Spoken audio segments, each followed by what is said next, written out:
아멘, 할렐루야. 감사합니다. 오늘 저희들이 계시록 14장 14절부터 주시는 말씀, 36번째 귀중한 말씀으로 추수의 심판에 대한 말씀 우리가 함께 살펴보게 됩니다. 우리가 지난번에 우리가 하나님의 말씀을 통하여 배운 그대로 이제 후 3년 반이 되어서 짐승 정권이 등장하게 되고, 짐승 정권이 이제는 갖은 이적 기사 능력을 행하면서 마귀 사탄으로부터 그렇게 모든 권력을 부여받고, 그리고 666이라고 하는 인류 역사상 한 번도 없었던 이 짐승표를 시행하게 됩니다. 666을 시행하게 됨으로 말미암아 하나님께서는 온 세상 모든 만민들을 시험하는 때입니다. 이 시험을 통과하면 영생을 얻게 되고, 이 시험에 실패하게 되면 영원한 지옥에 떨어지게 되는 무서운, 이제 우리 앞에 666이라고 하는 이마손에 칩을 신고 짐승의 표를 심고 그것으로 매매하게 하고, 그것이 우리의 모든 신분증이 되어지고, 그거 없으면 세상 활동을 할 수 없는 그 정도로 아주 강하게 밀어붙이는 짐승 정권의 시대가 열리게 됩니다. 그래서 우리 두 증인들이 1260일 땅끝까지 나가며 모든 나라와 족속과 민족과 방언에게 우리가 짐승표 받으면 멸망이라는 것을 외쳤습니다. 그리고 우리가 외쳤을 뿐만 아니라 우리가 증거한 후에 순교를 하게 되고, 그리고 우리가 이제 첫째 부활의 영광으로 일어나는 것을 세상에 있는 모든 만민들이 눈으로 똑똑히 이제는 우리의 위성 중계를 통하여 우리가 살아나는 것을 이제는 그들이 목격하게 됩니다. 그것을 목격한 자들이 정말 통해 자복하면서 그들이 전한 이 말씀을 끝까지 이제는 회개하고 예수님을 믿고 일곱째 나팔에 준비하여 들림받자 그들이 진정으로 주님 앞에 회개 통해 자복하면서 나오게 됐을 때 일곱째 나팔과 함께 이제 들림을 받게 되는 그러한, 그래서 인류의 반이 들림받고, 그리고 이 세상은 짐승 정권이 이제는 하늘에 있는 우리를 회방하면서 하늘 장막에 거하는 그 들림받은 사람을 이제는 UFO 납치되었다고 하나님을 회방하고, 그리고 하늘 장막에 거하고 있는 우리를 비방하고 회방하는 그러한 못된 언론을 가지고 이제는 세상을 거짓 정보로 유포하면서 자기가 원하는 대로 이 세상을 끌어가게 됩니다. 이렇게 됐을 때, 후 3년 반이 시작됐을 때 이제는 예수 믿는 사람들, 복음을 전했던 우리들은 다 들림을 받고, 그리고 두 증인들은 첫째 부활의 영광으로 구름을 타고 올라갔기 때문에 세상은 복음을 전할 사람이 아무도 없습니다. 그러나 짐승표가 이제 막 시행되면서 짐승표 받으면 마지막이기 때문에 천군 천사를 하나님이 동원하셔서 그 영원한 복음을 전하게 됩니다. 그래서 여기에 천사들의 이 복음을 전파를 받게 되고, 그래도 그들이 내 몸에다 칩을 심으면 안 된다, 이마와 손에 짐승표를 받으면 안 된다, 끝까지 이기는 사람들, 그런 사람들은요 목뱀을 받아 죽습니다. 그들은 자기의 신앙을 지키기 위해서 그들은 이제는 그리스도 안에서 잠자는 자들이, 그리고 죽임을 당한 자들이 복이 있다는 말씀 그대로 이제 여기에서 복음을 전파했을 때 이 천사의 복음을 듣고 이제는 회개하고 666 짐승표를 받지 않고 죽은 자들을 이제는 그 영혼들을 거두는 추수, 마지막 추수, 이것이 바로 마지막 추수입니다. 그래서 여기에 죽은 자들을 거두는 그 마지막 추수가 있게 됩니다. 그리고 나서 이제는 짐승표를 받은 사람들에게 무섭도록 하나님께서 이제는 3화로 그들을 심판하시는 것이 오늘 본문의 말씀의 내용입니다. 그래서 이제 우리가 이 말씀을 보면서 영원한 하나님의 이 복음을 전했던 천사들의 그 복음을 듣고 죽으면 죽으리라, 정말 죽으면서까지라도 그들은 짐승표를 안 받은 그 영혼들을 마지막 추수를 이제 하게 되는 것을 우리가 오늘 말씀을 통해서 보게 됩니다. 여기에 사람의 아들 같은 이가 제일 먼저 등장하죠. 또 내가 보니 흰 구름이 있고, 흰 구름이라는 말을 하고 계십니다. 그 다음에 구름 위에 사람의 아들과 같은 이가 앉았는데, 자, 여기에서 흰 구름, 검은 구름이 아닙니다. 흰 구름은 뭘 얘기합니까? 하얗다는 얘기는 항상 선, 거룩함을 얘기하고 있습니다. 그래서 흰 구름이라는 말씀을 여기서 해 주시고 계십니다. 그리고 그 구름 위에 사람의 아들과 같은 이가 앉았는데, 그래서 많은 사람들이 이 말씀을 보면서 여기에 인자라는 말이 나오잖아요. 사람의 아들 같은 이, 그러니까 인자가 나오니까 모든 사람들이 어떻게 생각하냐면 예수님이다 이렇게 생각해요. 그런데 여기서 과연 예수님인가? 뭐 예수님이라고 그렇게 보는 사람도 있지만 우리는 말씀에 입각해서 정확하게 그분이 누구인가를 우리가 오늘 말씀을 통해서 깨닫는 저희들이 되길 원합니다. 자, 여기 보면 그 머리에는 금면류관이 있고, 이 금면류관은 누가 쓰고 있습니까? 여러분 계시록 5장에 보면은 24장로들이 금면류관을 쓰고 보좌에 앉아서 하나님을 찬양하고 예배하는 그 모습이 나오고 있습니다. 금면류관. 자, 예수님은 과연 금면류관을 쓰고 있을까요? 우리가 계시록 19장 마지막 절에 보면은 예수님이 쓰신 면류관은요, 많은 면류관을 썼더라 이렇게 되어 있어요. 한 면류관, 금면류관을 쓰고 있는 예수님이 아닙니다. 이 금이라는 이야기는 뭘 얘기합니까? 믿음을 얘기해요. 정금과 같은 믿음을 얘기하고 있습니다. 근데 예수님이 무슨 믿음의 주이신데 금면류관을, 믿음이 있어야 할 이유가 없죠. 어쨌든 여기에 흰 구름을 타고 앉아있는 이 모든 사람들이 다 예수님이다, 예수님이다, 인자라고 하니까 예수님이다라고 그렇게 한 90% 아니 95% 그렇게 많은 사람들이 다 예수님으로 보고 있습니다. 우리가 과연 성경에서 여기에 구름에 앉아있는 그분이 누구인가를 우리가 말씀을 통해서 정확하게 볼 수 있는 저와 여러분이 되어지길 원합니다. 자, 여기에 보면은 그 손에는 이한 낫을 가졌더라. 여기서 이한이라는 말은 날카롭다라는 것. 영어로 보면 샵이라는 뜻입니다. 샵. 그래서 아주 날카로운 낫을 가졌다라고 이렇게 성경은 말씀하고 있습니다.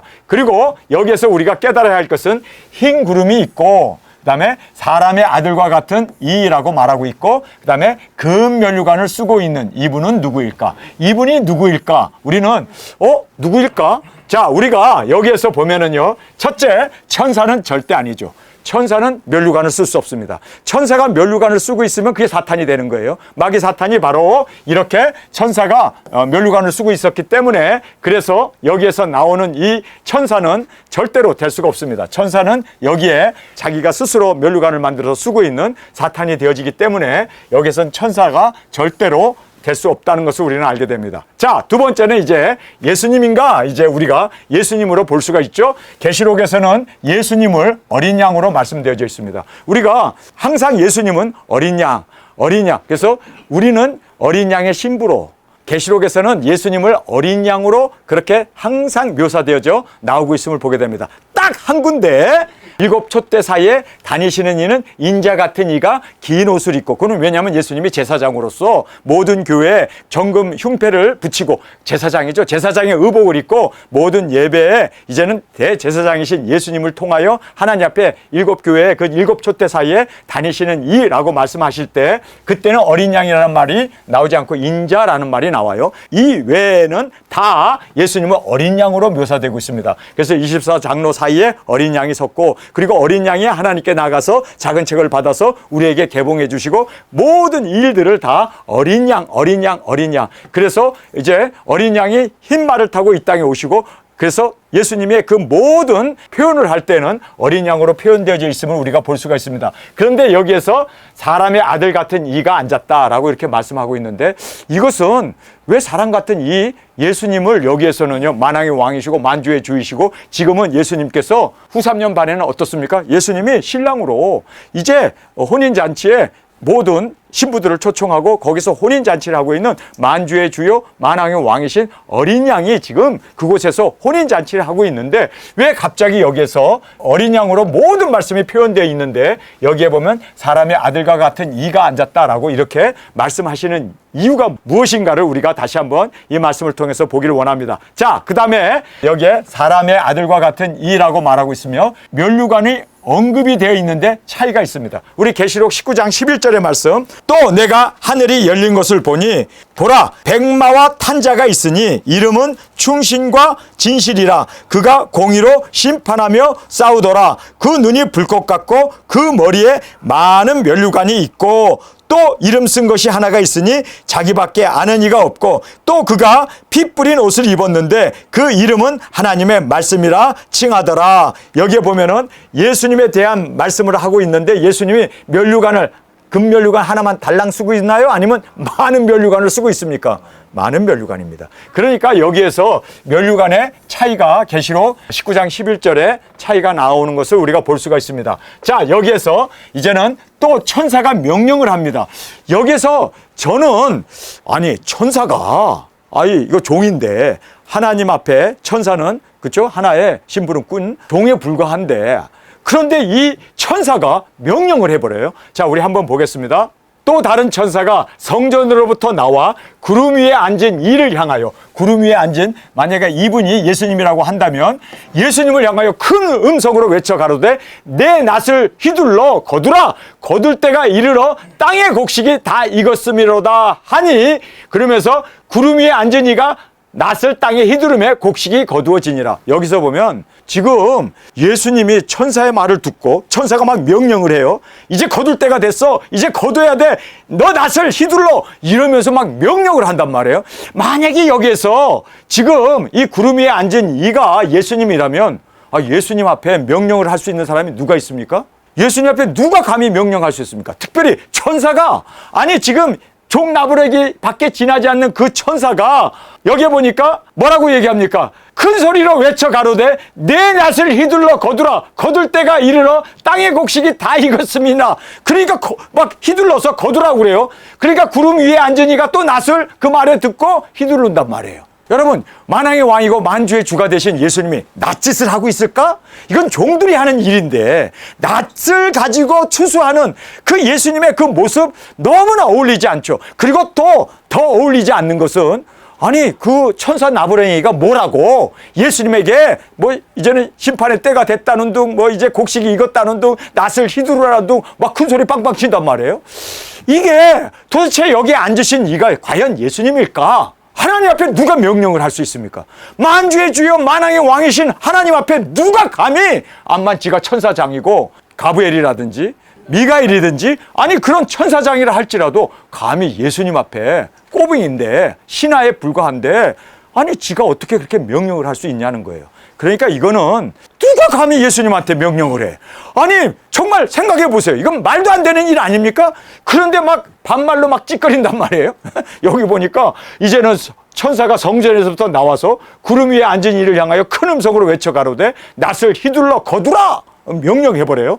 거둘 때가 이르렀다. 막 시간까지도 얘기해 주면서 또 곡식이 다 익었다. 그러니까 이제는 낫을 휘둘러서 그 모든 이제 땅에 있는 곡식을 거두라. 근데 예수님이 그래서 낫을 휘둘러서 곡식을 거두는데 과연 예수님이 이렇게 만주의 주 만왕의 왕이신 예수님이 농부처럼 마지막 추수를 하는 그러한 예수님의 모습이 너무너무 여기에서 어울리지 않죠.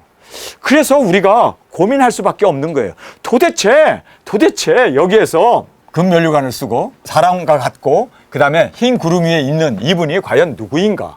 우리가 이 질문을 던지지 않을 수가 없습니다. 예수님 같지는 않고. 왜냐하면 예수님에게 감히 누가 천사가 암만 천사장이라도 예수님에게 명령할 수는 없잖아요. 그리고 또 예수님이 금면류관 그거 쓰고 있는 분이 아니잖아요. 많은 면류관을 쓰고 있는 분인데, 그래서 지금 여러분이 알다시피 후 3년 반에는 예수님이 신랑으로 이제 어린 양의 혼인잔치의 주인공으로 그곳에서 지금 결혼식을 하고 있는데 왜 여기 칠수 일꾼으로 또 나오냐고. 그렇죠? 그래서 우리가 이 말씀을 문맥적으로 그대로 보면 예수님이 아니다. 모든 사람들이 다 예수님으로, 모든 목회자들이, 모든 성경 주석가들이 다 예수님으로 그렇게 지금 보고 있는데, 실제적으로 우리가 깊이 말씀을 살펴보면 우리가 저도 더하고 싶지 않고 빼고 싶지도 않아요. 그래서 말씀을 통해서 말씀을 우리가 보게 되면 여기 나오는 추수 일꾼은 바로 우리였습니다. 여기에 나오는 추수 일꾼은 바로 24장로였습니다. 그래서 자 여기에서 24장로 즉 우리인 이유를 우리가 말씀을 통해서, 말씀에서 위배되면 안 되니까 더하지도 말고 빼지도 말아야 하니까, 그래서 우리를 예수님이 추수 일꾼으로 우리에게 말씀합니다. 자, 우리가 마가복음 4장 29절 다 찾아서 우리 함께 읽기를 원합니다.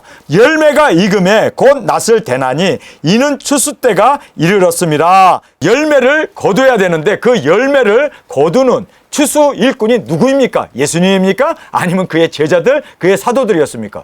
정확하게 말씀을 보면요, 추수 일꾼은 우리입니다. 우리가 추수 일꾼입니다. 자, 우리 다음 부분을 함께 살펴보겠습니다. 누가복음 10장 1절 말씀. 이후에 주께서 달리 70인을 세우사 친히 가시려는 각 동네 각처로 둘씩 앞서 보내심에, 이제 두중인 사역을 하죠. 70인을 둘씩 보내는 그 두중인 사역을 말씀하고 있습니다. 이르시되 추수할 것이 많되 일꾼이 적으니 그러므로 추수하는 주인에게 청하여 추수할 일꾼을 보내주소서 하라. 여기서 보면 추수할 일꾼을 보내주소서. 그러니까 추수를 누가 해요? 예수님이 합니까? 아니면 우리가 합니까? 우리예요. 두중이 사역자가 추수를 해요. 그러니까 추수 일꾼은 우리입니다. 그래서 농장 주인에게 청하여 추수할 일꾼을 보내주소서 하라. 갈지어다 내가 너희를 보냄이 어린 양을 이리 가운데 보낸 것 같도다. 그러면서 여기서 예수님께서 이제 추수 일꾼들을 보내십니다. 그러니까 정확하게 말하면요, 예수님은 농장 주인이고 만물의 주인이시고 우리가 추수 일꾼입니다. 그것을 성경에서 말씀해 주고 있어요. 자, 다음 부분 한번 읽겠습니다. 요한복음 4장 34절입니다. 예수님께서 이르시되 나의 양식은 나를 보내신 이의 뜻을 행하며 그의 일을 온전히 이루는 것이라. 너희가 넉 달이 지나야 추수할 때가 이르겠다 하지 아니하느냐. 내가 너희에게 이르노니 눈을 들어 밭을 보라. 희어져 추수하게 되었도다. 거두는 자가 이미 싹도 받고 영생에 이르는 열매를 모으나니 이는 뿌리는 자와 거두는 자가 함께 즐거워하게 하려 함이라. 그런즉 한 사람이 심고 다른 사람이 거둔다 하는 말이 옳도다. 내가 너희로 노력지 아니한 것을 거두러 보내노니 다른 사람을 노력하였고 너희는 그들의 노력한 것에 참여하였느니라. 그래서 예수님께서 이제 여기 하나님의 뜻을 행하는 이것을 말씀하시면서 정확하게 우리가 그 예수님과 함께 추수 일꾼으로서 함께 참여하게 된다. 그래서 심고 거두는 이것을 예수님이 심었고 예수님께서 이제는 물을 주고 키웠지만 추수는 누가 한다고요? 함께 한다는 거예요. 함께 누구요? 사도들과 제자들과 그리고 지금 여기에 있는 그 무리들과 함께. 여러분, 추수는요 항상 동네 사람들이 다 모여가지고 타작 마당에서 함께 추수를 합니다. 왜요? 이거는 추수하는 시간은 딱 정해져 있기 때문에, 그쵸? 많은 사람들의 노동력이 함께 집중해서 해야 되기 때문에, 그래서 예수님께서 지금 이 말씀을 하고 있습니다. 자, 이제 우리가 여기에서 귀중한 뜻을 함께 살펴보게 됩니다. 여기에 흰 구름은 흰 옷을 입은 우리 두중인들, 흰 옷을 입은 24장로들 뿐만 아니라 24장로들이 바로 우리가 이제 보좌에 앉아서 하나님 앞에 예배 드리는 것을 이제 우리에게 보여주는 그 24장로가 바로 우리의 모습 아닙니까? 그래서 여기에 흰 구름은 흰 옷을 입은 우리 두중인들 24장로를 말하고 있죠. 그리고 인자는 장로는 사람이었습니다. 그래서 사람의 아들과 같은 이라고 얘기하고 있습니다. 인자는 예수님을 지칭할 때는 인자라고 얘기를 해요. 우리는 절대로 인자라는 말을 쓸 수 없어요. 왜냐하면 예수님만이 인자로, 왜냐하면 다니엘서의 인자라는 말은 곧 메시아 예수님을 지칭하고 있기 때문에. 그래서 우리는 여기에 보면 사람의 아들과 같은 이라고 얘기하는 이유는 바로 이 장로들이 사람의 아들과 같은 우리 인간이었음을 여기서 말씀해 주고 있지 않습니까? 그 다음에 금면류관, 여러분 여기에 금면류관을 쓰고 있는데, 여러분 금면류관은 누가 쓰고 있습니까? 24장로들이 쓰잖아요. 금면류관은 누가 쓰고 있습니까? 우리 성도들이 쓰고 있잖아요. 그러니까 여기에서 금면류관을 쓰고 있었다라는 이야기는 정확하게 이제는 이 추수 일꾼은 바로 우리 도중인들이 추수 일꾼이고, 복음을 우리가 전하고 우리가 땅끝에서 순교함으로 말미암아 많은 영혼들을 주 앞으로 귀일시키고, 또 우리의 부활의 모습, 첫째 부활로 일어나는 것을 보고 그들이 진정으로 회개하고 하나님을 두려워하고 하나님께 영광을 돌리면서 일곱째 나팔에 들림을 받는 그 추수 일꾼을 지금 우리에게 말씀해 주고 있습니다. 물론 천사들이, 세 천사가 영원한 복음을 전했습니다. 그러나 추수는 천사가 합니까? 아니면 사람들이 합니까? 그래서 여기에 정확하게 천사가 아니었고, 그 다음에 24장로인 우리가 흰 옷을 입고 그리고 흰 구름을 타고, 그리고 우리가 사람의 아들 같으니 바로 우리 장로들, 우리가 이제 금면류관을 쓰고 이제 우리가 이렇게 추수하게 된다는 것을 우리에게 말씀해 주고 있습니다. 자, 여기서 만약에 예수님이라고 그러면 천사 나부랭이가 어찌 예수님에게 명령을 할 수 있어요? 물론 천사가 우리에게 명령할 수도 있죠. 그러나 예수님에게는 할 수 없는 것이 바로 정확한 성경의 가르침이라는 걸 알고, 우리가 감히 무엄하게 왕에게 이래라 저래라 명령할 수 있는 신하가 누가 있습니까? 그래서 여기에서 이 모든 정황을 살펴보면은 24장로, 즉 우리가 추수 일꾼이었다라는 것을 볼 수가 있습니다. 자, 그러면 뭐 예수님이라고 얘기하는 것에 대해서 뭐 예수님이라고 그러면 그렇다고 해서 뭐 우리가 뭐 그렇게 추수 일꾼? 예수님이 일꾼? 우리는 일꾼이 되고 예수님은 추수의 주인이시지. 그렇죠? 추수의 주인이시지 예수님이 일꾼이 돼서 막 낫을 휘두르고 그렇게 땀 흘리면서 그냥 그렇게 하실 분이 아니잖아요. 추수 일꾼은 우리죠.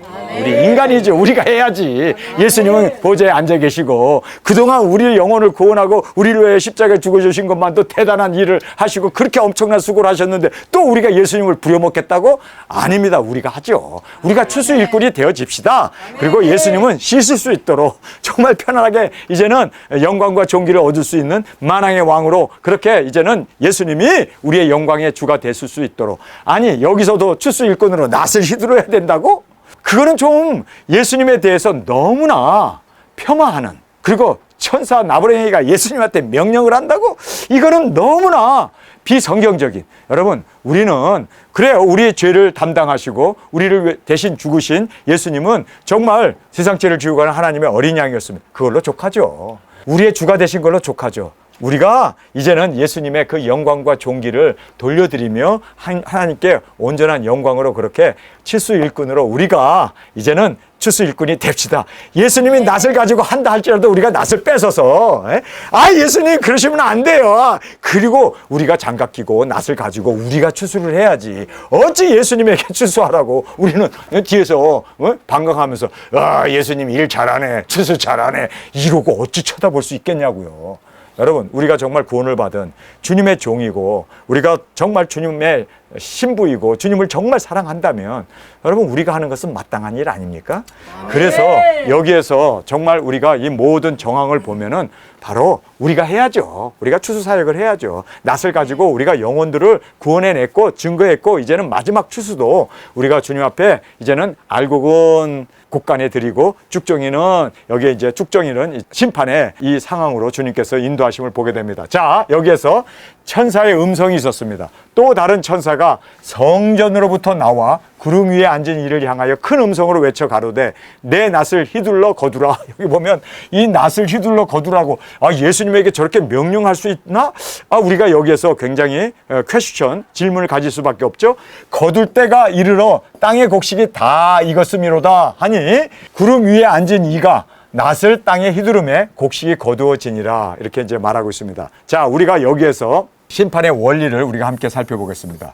심판의 원리, Principle of Judgment. 심판의 원리가 네 가지가 있어요. 그래서 여러분 오늘 본문에 나오는 이 네 가지를 깊이 우리가 살피면서 우리가 이 심판의 원리에 대해서 분명히 깨닫고 우리는 정말 주님 앞에서 온전한 자로 그리고 칭찬받는 우리가 되어지길 간절히 원합니다. 첫 번째는 각각 자기의 행위대로 심판하십니다. 하나님의 심판은 각자 행한 대로 믿음을 보고 심판하지 않고 은혜를 보고 심판하지 않습니다. 창세기부터 계시록까지 성경의 일괄적인 가르침은 각각 행한 대로 심판하십니다. 그래서 각각 자기의 행위대로 심판하시기 때문에 우리는 정말 주님 앞에서 어머니 믿음이 있다고, 아버지의 믿음이 있다고, 나는 목사 아들이라고, 나는 다윗의 아들이라고, 나는 모세의 아들이라고, 여러분 그런 거 통하지 않습니다. 그래서 각각입니다. 각각 자기의 행위대로 심판하십니다. 그래서 우리는 행위로 거룩한 자가 되어지고 의로운 자, 진실한 자로 주 앞에 세워지기를 간절히 주님의 이름으로 축원합니다. 네. 자, 그 다음에 심판의 때가 있어요. 때가 있습니다. 시간이 있어요. 여기서도 그러지 않습니까? 거둘 때가 이르렀다라고 말하잖아요. 거둘 때가 있습니다. 그래서 심판의 때가 있다는 것을 항상 하나님 마구 심판하는 게 아니라 기다렸다가 그래서 죄가 관영함을 보고 그리고 죄가 정말 과연 있는가 없는가를 분명히 시찰을 하고 그리고 심판하십니다. 그래서 여기에 보면은 각각 자기의 행위대로 심판하시고 두 번째는 심판의 때가 있습니다. 그래서 하나님께서는 오래 참으시면서 많은 사람들이 다 회개하고 영혼 구원받고 주 앞에 돌아오기를 하나님은 기다리십니다. 그래서 심판의 때가 하루가 천년 같고 천년이 하리 같은 이 한 가지를 잊지 마라. 그래서 모든 사람들이 다 구원에 이르기를 하나님은 오래 참으신다라는 것을 꼭 깨닫기를 원합니다. 자, 세 번째는 선인과 악인을 함께 멸하지 않는다. 소돔과 고모라를 이제 불로 멸망할 것을 여호와 하나님께서 아브라함에게 알려주지 않습니까? 그랬더니 아브라함이 하나님과 따지잖아요. 하나님, 악인과 의인을 함께 멸하는 것은 이거는 정의가 아닙니다. 이거는 사람도 안 그래요. 악인은 멸하지만 의인은 건져내야 하지 않습니까? 악인과 의인을 함께 멸한다는 건 말도 안 됩니다. 이거는 하나님의 공의에 있어서 흠집이 되는 일입니다. 절대로 그렇게 할 수 없습니다. 그리고 하나님 앞에 따지니까 하나님도 맞아, 너 말이 맞아. 그러면서 하나님께서 아브라함의 말에 그렇죠, 동의하시고 수긍하시고, 그리고 그러면 의인 50, 40, 30 이렇게 쭉 내려서 10명까지 내려가잖아요. 여러분, 그래서 선인과 악인을 함께 멸하지 않습니다. 그래서 여기에 선인들은 지금 이렇게 창고에 드리고 곳간에 드리고, 그리고 나머지들은 심판하는 거예요. 분리하십니다. 여러분, 그래서 우리가 하나님의 심판은요, 항상 선인과 악인을 함께 멸하지 않습니다. 그래서 그 당시에 의인이었던 노아의 가족들을 하나님은 어떻습니까? 심판 날에도 물로 온 세계를 다 멸하는데도 방주를 만들려고 하고 그들을 보호해 주시고 지켜 주시잖아요.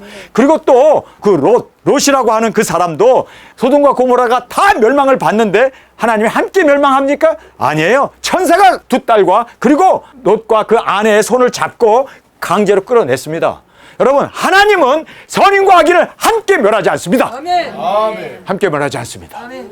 이것이 하나님의 심판의 뭡니까? 확실한 하나님의 심판의 원리입니다. 오늘 북한에서 풍선에다가 260개? 그 풍선에다가 오물을 담았더라고요. 오물. 똥오줌을 담은 거예요. 그래가지고 그거를 남한에다가 260개의 풍선을 날려가지고 우리 대한민국의 경남에도 광주에도 안 떨어진 데가 없더라고요. 엄청나게 떨어졌는데 북한이 이 풍선이 260개. 그런데 260개의 탄저군이 들었다든지 아니면 거기에 방사능, 오염된 물질 또는 코로나 바이러스 같은 거 아주 그냥 특별한 그러한 균들을 집어넣고 보냈다고 하면 난리 나는 거죠. 난리 나는 거예요, 진짜. 아니, 하나만 떨어져도 난리 나는 거예요. 그런데 여러분, 어떤 해악이 대한민국에 있다 할지라도 우리가 의인이면 하나님은 의인과 악인을 함께 멸하지 않습니다. 아멘. 이거는 확실한 하나님의 심판의 원리입니다. 아멘. 여러분, 그래서 우리는 의인이 됩시다. 아멘. 거룩하고 진실한 자가 되어졌으면 아멘. 하나님께서 어떤 역경에서도 어떤 환난에서 우리를 지켜주십니다. 아멘. 왜요? 우리는 두중이 사명자이고 우리는 해야 할 우리의 사명이 있기 때문에 하나님께서는 우리를 눈동자처럼 지켜주시고 보호해 주실 것을 저는 믿습니다. 아멘. 정말 깨달아야 할 것은요, 어떤 역경이 내 우편에서 만인이 내 좌편에서 10만 명이 쓰러진다 할지라도 여호와를 의지하는 자는 굳게 서리라. 아멘. 굳게 서리라. 여러분, 그래서 우리는 북한의 어떤 도발, 어떤 미사일, 어떤 정말 서울을 불바다를 맞는다 할지라도 여러분, 하나님께서는요, 의인과 악인을 함께 멸하게 하지 않습니다. 아멘. 이것이 바로 심판의 원리이고 기준입니다. 자, 보세요. 여기서도 보세요. 여기에 지금 천사가 외친 그 말씀을 듣고 죽으면 죽으리라 끝까지 짐승표를 받지 아니한 사람들을 거두잖아요. 그 영혼을 거두잖아요. 곳간에 드리게 되고 그리고 낙원에 이르게 되는 그 축복을 지금 이 추수 낫을 통하여 우리에게 명확하게 보여주고 있습니다. 그리고 여기에서 정확하게 선인과 악인을 함께 멸하지 않는다는 것은 창세기부터 계시록까지 모든 하나님의 말씀의 일괄적인 하나님의 심판의 기준입니다. 믿습니까? 자, 그 다음에 열매로 심판을 하십니다. 열매를 보아 그 나무를 알고 열매. 그래서 우리가 열매 많이 주께 올려드리는 저희들이 되어지길 간절히 원합니다. 그래서 여기에 심판의 원리를 통해서 선인과 악인을 멸하지 아니하시고 또 우리의 열매를 통하여 하나님께서 영광을 받으신다는 것을 꼭 깨닫고 우리 열매 많이 주 앞에 올려드리는 우리 진정한 영혼 구원의 사명 감당하는 저와 여러분이 되어지길 간절히 주님의 이름으로 축원합니다. 자, 여기에 보면은 이제 어디에 쓰임을 받는가? 이거 굉장히 중요한 얘기입니다. 선한 추수 일꾼으로 의의 병기로 쓰임을 받고 또는 악한 심판의 일꾼으로 죽이고 멸하는 병기로 쓰임을 받아요. 자, 여기서 보면 한 사람의 아들과 같은 이 구름 위에 앉아있는 이 사람은 영혼을 구원하는데 도구로 쓰임을 받잖아요. 아멘. 그렇죠? 그런데 여기 있는 이 천사는 이거는 멸하고 죽이는데 이제는 포도주를 틀을 밟는 그러한 나쁜 데 쓰이잖아요. 같은 천사여도 우리는 생명을 살리고 구원하고 복음을 전하는 이러한 복된 그리고 주님 앞에 선한 일꾼으로 쓰임을 받는 저와 여러분이 되길 원합니다. 아멘. 여기 보니까 악한 심판의 일꾼으로 사람을 죽이고 멸하는 병기로 쓰여진다면 정말 같은 천사인데도 정말 우리가 보기에도 딱하지 않습니까? 그래서 우리가 어디에 쓰임을 받는가가 굉장히 중요합니다. 여러분, 우리는 영혼을 살리고 구원하는 주님의 도중인 일꾼으로 쓰임을 받는 저와 여러분이 되어지길 간절히 원합니다. 예수님을 팔아먹을 자가 있게 되어 있습니다. 그런데 가룟 유다는 나쁜 곳에 쓰임을 받잖아요. 여러분, 우리는 생명을 살리는 좋은 곳에 쓰임을 받는 우리가 되어지길 간절히 원합니다. 자, 누구에게 쓰임을 받는가? 주님의 오른손에 7별러의 비밀로서 영혼을 구원하기 위하여 쓰임을 받는 저와 여러분이 되어지길 간절히 원합니다. 마귀에게 끌려서 멸망의 자식으로 쓰임을 받는 저희들이 되지 않기를 간절히 원합니다. 그래서 여러분, 이 같은 몽댕이인데도 이 몽댕이가 강도 손에 들리게 되면 사람을 구타하는 데 쓰이고, 그리고 이 몽댕이가 경찰 지팡이로 쓰이게 되면 많은 사람들을 보호하고 지켜주는 대로 같은 몽댕이인데 누구 손에 잡혀 있느냐가 그렇게 중요하다는 것을 깨닫고 우리는 주님의 손에 붙잡혀 있는 7별의 비밀로 온전히 영혼 구원하는 주님 앞에 온전히 쓰임받는 우리가 되어지길 간절히 원합니다.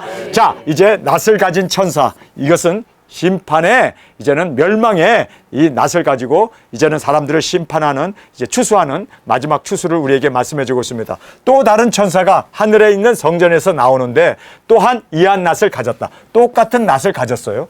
그런데 여기에 흰 구름을 타고 있는 사람의 손에 잡혀 있는 낫은 어떻습니까? 영혼을 구원하는 낫으로 쓰임 받아요. 의의 병기로 쓰임을 받아요. 그런데 여기에 똑같은 이한 낫이에요. 똑같은 날카로운 낫인데 이 낫은 사람을 죽이는 데 쓰임 받는단 말이에요. 똑같은 낫인데 누구 손에 잡혀 있느냐가 이렇게 중요하다는 것을 다시 한번 깨닫기를 간절히 원합니다. 그래서 천사로서 날카로운 낫을 가졌다라고 성경은 이제 우리에게 말씀하고 있습니다.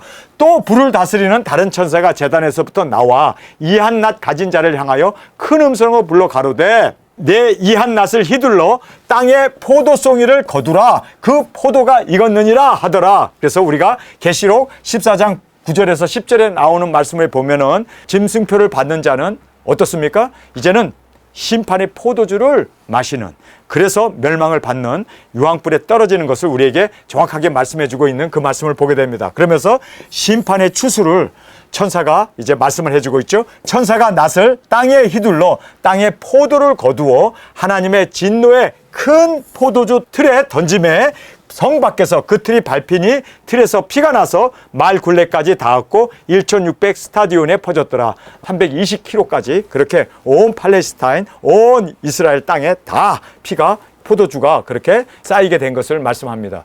여러분, 우리가 이 말씀을 보면서 정확하게 성경은 악인과 의인을 함께 멸하지 않습니다. 하나님께서는 함께 심판하지 않습니다. 그리고 하나님께서는 의인은 구원해 주시고 또 사명을 감당한 후에야 생명보다 귀한 사명을 꼭 이루게 하시고 하나님께서 우리의 영광 가운데 주님께서 우리를 불러주시고 그리고 또 우리에게 상급을 허락해 주심을 꼭 깨닫기를 간절히 원합니다. 자, 여기에서 이제 같은 낫인데 여기에는 심판의 낫이죠. 그래서 이제는 이 포도라는 것이 왜 하나님께서는 이렇게 포도를 진노의 포도주라고 계시록에서는 계속해서 진노의 포도주라는 것을 말씀을 하냐면요. 포도주가 뭘 얘기합니까? 술을 얘기합니다. 그래서 우리는 세상 술에 취하지 않는 저희들이 되길 원합니다. 세상 것 따라가고 세상의 부귀 영화, 세상의 이 모든 향락에 빠져 들어가지 않는 저희들이 되어지고 우리는 정말 이제는 추수 일꾼으로서 많은 영혼들 주님 앞에 귀일시키고 또 마지막 추수 일꾼으로 우리의 사명 온전히 감당하는 저와 여러분이 되어지길 간절히 주님의 이름으로 축원합니다. 우리 시간에 통성으로 함께 기도하겠습니다. 마지막 추수를 우리에게 말씀해 주심을 우리가 보았습니다. 주님, 우리가 끝까지 마지막 추수 일꾼으로 주님 앞에 충성된 자로 드려지기를 원합니다. 영혼을 구원하고 주님 천국 창고에 많은 영혼들을 쌓아 주님의 영광으로 기쁨으로 올려드리게 하여 주옵소서. 우리 이 시간 주님 3번 부르짖으며 통성으로 함께 기도하겠습니다.